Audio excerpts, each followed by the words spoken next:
Good evening, Sri Lanka. Welcome to yet another episode of Law and Order. And to discuss about a topic that we spoke last week as well, intellectual property, we do have with us Dr. Nishantha Sampath Puncheva, a senior lecturer at Colombo University, part of Faculty of Law, Department of Commercial Law. Good evening to you, Doctor. Good evening. We spoke about copyrights at length last week. I'd like to move on to patenting. We did touch upon the whole topic as well. But how do someone who's probably coming out with a novel idea, who probably believes that no one would do that in the next 3 to 5 years or so, would get his product or his idea patented? What do they need to do first? Further to our discussion at the last session, I would like to emphasize that if an inventor, so this new idea should have should have originated from an inventor who found a new solution. So if an inventor finds a new solution, that person by following the intellectual property law, by virtue of intellectual property law, should be able to obtain intellectual property protection. We call patent protection for that invention. Otherwise, the invention can be copied by somebody else, can be stolen by somebody else. So the sooner you have the invention, it is very necessary, I would say imperative, it's a must have requirement that you file the patent application at the National Intellectual Property Office of Sri Lanka. We call NIPO or NIPO. So you need to file the patent application with regard to the invention that you have invented, you have found. So it is the first thing that you need to see whether I have invented something. Simple test. You can find yourself that whether there was a long felt need in the technology. Was there a problem in the technology? Did I find a new solution? So you can just look at that invention and decide whether this is a new solution to a specific problem in the field of technology. Problem, solution, test. So if you have a solution, if you have found a solution, then you need to see whether you can obtain a patent from the National Intellectual Property Office. In that, you need to be aware of very specifically what can be patented in Sri Lanka. By reading through the provisions of the Act, one can easily understand certain subjects, certain subject matters are not patent eligible. For example, plant, animal, microorganism, method of doing business, and nuclear material related inventions, inventions that are harmful to the social order, morality, will not be patented in Sri Lanka. Those are generally known as non-protected subject matter, ineligible subject matter. When you have these inventions, when you have an invention and if it is a product or a process and this invention is not falling under excluded subject matter, what cannot be patented. Excluded subject matter means what cannot be patented. For example, animal, plants, naturally occurring plants cannot be patented. So if you are within the patent eligible subject matter, then you need to also think about whether this particular invention can be patented by applying conditions of patentability. In order to obtain a patent in Sri Lanka, the inventor has to satisfy 3 requirements. First one, the invention must be new. Second, invention must have an inventive step. Third one, invention should be industrially applicable. If I just go into bit of details, then novelty means invention must be new. Invention must not be disclosed anywhere in the world. It means we call prior art, the status of knowledge at the time of my invention.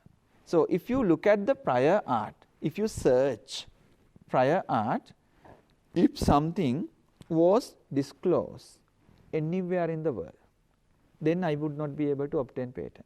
For example, now a Sri Lankan inventor invents something, a new face mask. You got to find out whether there is any invention relating to new face mask that I have done. So, that is the first thing that you have to see. If your invention is seen in the prior art, that is the knowledge that existed up until my invention came in. So, if my invention was disclosed anywhere in the world by written publication, oral disclosure, or by use, then your invention is lacking the requirement, the standard of novelty. Are you clear? True. And then if you satisfy novelty, then you need to see whether this invention is adequately non-obvious. That is called invention involves an inventive step. Inventive step in the simple language can be explained that the inventor has significant contribution is significant in view of the previous knowledge, right? We call posita, person having ordinary skills in the art, should be able to see that this is not obvious finding. If it is obvious, then you would not satisfy inventive step requirement. Are you clear? I think this should be clear. This should be made clear to the to everybody, because inventors quite often think that I can just satisfy novelty. Novelty means it is new anywhere in the world. It is not enough. It does not suffice, because you have more advanced requirement. That is, my invention should be new, not only be new, but it also represent a significant contribution beyond the existing knowledge. That is called non-obviousness in the US and other countries. In Europe and in Sri Lanka, we follow the British style, British common law tradition, and we call it inventive step. The step novelty, and then you have to go beyond novelty, and there should be a significant contribution over prior art. Third requirement is that the invention must be able to be used in any kind of industry. If you found a new solution to COVID-19, then you should be able to use that as a medicine, or as an injection, and as a vaccine, or whatever it may be. So, it should be used in any kind of industry. So, these are the three requirements that any inventor in this country should be mindful of when you apply for a patent, when you make an application for a grant of a patent in the Sri Lankan Intellectual Property Office. So, three requirements. These requirements are called conditions of patentability. Patentability, right? Novelty, inventive step, and industrial applicability. And Doctor, if I may go a step further from there, if we want to patent our product globally or in another country, what do we do? Very important, because I think this is where Sri Lankan inventors have not or have explored very little. Why? We do not have much known international patents in this country, very little. Even if there are, it is very handful of inventions, patents being obtained in other countries as well. I would say this because I have not I have also seen the statistics. Our inventors are looking at only Sri Lanka, the local market, but you have horizons of opportunities around the world. So you need to obtain patent protection in other countries for the simple reason that Eshan, that now you obtain a patent in Sri Lanka, it is a territorial right. This right can only be enforced in Sri Lanka. Suppose you invented a new device to deliver goods to COVID affected areas, and if you have not obtained a patent in India, Indian producer may not be able to obtain a patent on this invention because you have already obtained it is prior art. It is the existing knowledge now, but he will produce in that country because you do not have exclusive rights in that country. You can only stop importation of that particular device to Sri Lanka. So this is something our inventors, our business leaders should think about, because I think as a nation we need to be very conscious, we need to be focused on this. We need to obtain patent rights abroad. For that, very short, in brief, we can follow Paris route or PCT route. Paris route, you can Sri Lanka is a state party to the Paris Convention for the protection of industrial property. So patent is an industrial property, and if you want to file individual patent application in the countries, selected countries, you better file international patent application in other countries, other jurisdictions. In law we call jurisdictions, by using Paris rule. But if you want to follow the WIPO, World Intellectual Property Organization route, that is there is a route called PCT, Patent Cooperation Treaty. So Patent Cooperation Treaty route is administered by the World Intellectual Property Organization, we call WIPO. So you can file single application and you can designate many countries as much as you need, and by single application you can secure patent rights in many jurisdictions. I think if you are eyeing, if you are exploring opportunities in significant sophisticated markets, European markets, US markets, maybe East Asia, you need to follow this PCT route. And that's very important. Doctor, you mentioned about territories and how to go about it and all of that. My next question would be that with regards to geographical indications, because in the previous session also we spoke about Ceylon tea and Ceylon cinnamon in particular, two brands that Sri Lanka owns so dearly. How important is GI? As we had also a little discourse on this, so Sri Lanka is a GI rich country. I would say that because of the natural factors, environmental factors, we have a unique heritage of geographical indications. If you just see mango, the Karta Colomba mango, if you see rambutan, if you see the Ruhuna curd, gems, blue sapphire from Ratnapura, city of gems.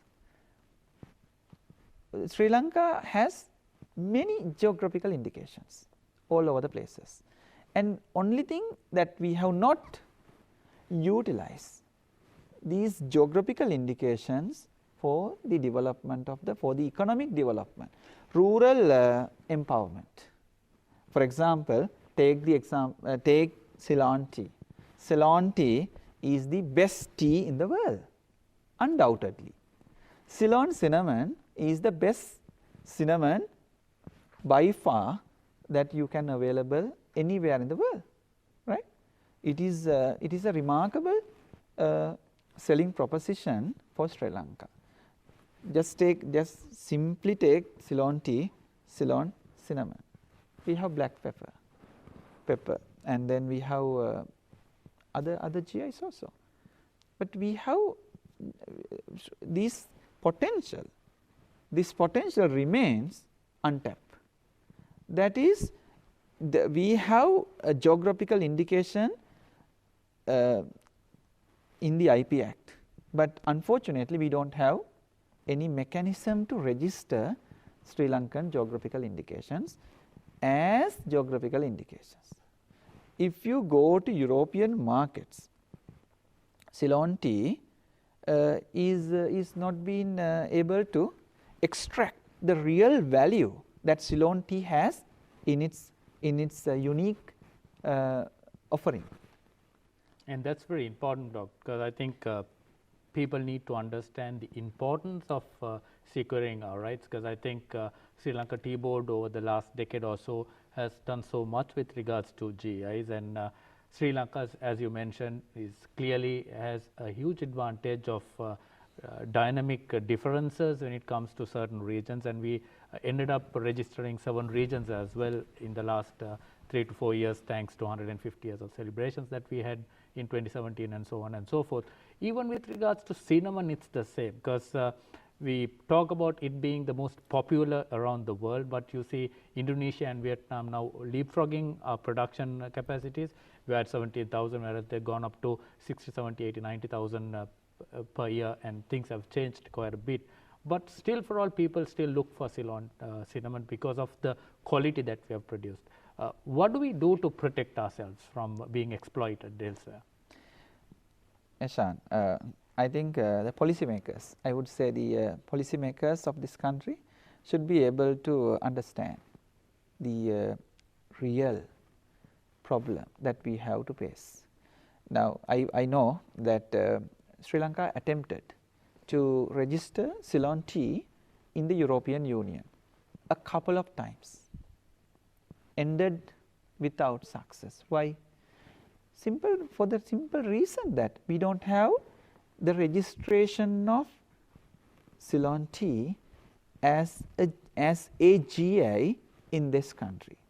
Same applies to Ceylon cinnamon. In the absence of registration in the country of origin, then what happens? There is no obligation on the part of the foreign country to protect our GI as a GI. Now, now you can find, I have been to Europe, and I know it's an everyday item of Ceylon tea, but you will see Ceylon Assam, and then you will see Ceylon Lloyd. Teas originating from other countries are branded as best-selling Ceylon tea. So that is where incidents of misappropriation would occur. And what could, as for instance, let's say Sri Lanka Tea Board for that matter. Now, we've seen this many a time where name Ceylon tea is used by pirates for products that are not produced in Sri Lanka. If we do come across a situation of that sort, what do we do? How can we rectify the situation? What is the methodology that we need to follow? Rectifying is good, because we need to fix the problem. We need to at least address the issue, going to the root of the problem. The root lies. The root is there in the Act. We have merely mentioned by section 161 that Sri Lanka protects geographical indication. Nevertheless, there is no registration system for geographical indications in this country. In the absence of a registration system, we may not be able to insist another country to protect Sri Lankan GI in that particular country. There is no reciprocal obligation on the part of that country. That is the issue, very issue that we have. I think we policymakers, lawmakers should think twice. Have we been have